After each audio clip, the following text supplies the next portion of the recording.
Hi, welcome to James Miller Lifeology, where you will learn to simplify and transform your life.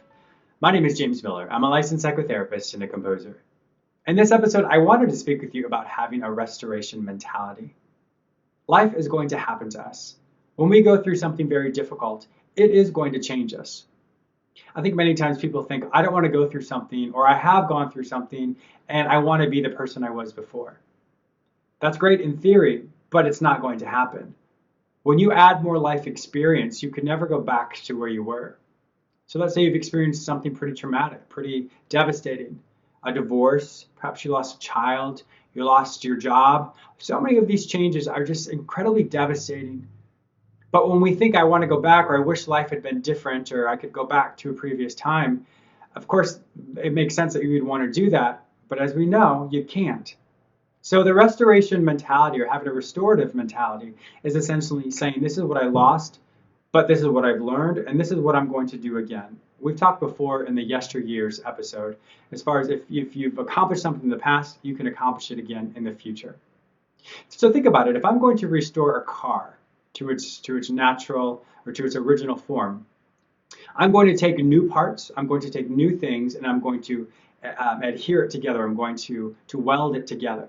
So granted, yes, it's not the original parts, but the new parts aren't going to be easily broken. They're going to look new. They're going to be fresh. They're going to be something greater than the original.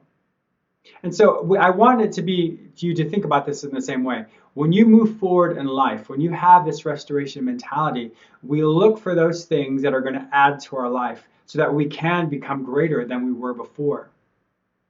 Sometimes we have to tell our heart to love again. Sometimes we have to tell ourselves to open up our life again and to maybe be more vulnerable at times.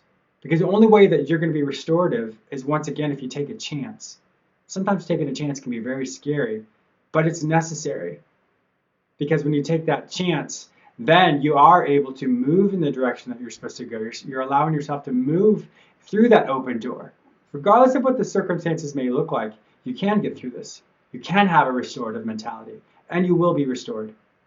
Thank you so much for watching James Miller Lifeology. If you've not yet subscribed to the channel, please do so. Down here at the bottom right, there's a little subscribe button. Go ahead and click on that, and you'll receive the daily updates. Also, it's very exciting because on my website, jamesmillerlifeology.com, you can see the radio show that I just started this past week. In fact, it's available on iTunes as well. So it's James Miller Lifeology Radio. So you can see the first episode. So every week on Sunday at 6 a.m., the new podcast will be released. So go ahead and subscribe to that. The podcast is about 30 minutes long, and I have some great guests that will be on there, and you also get some life lessons as well. Have an amazing day, and I'll talk to you soon. Bye-bye.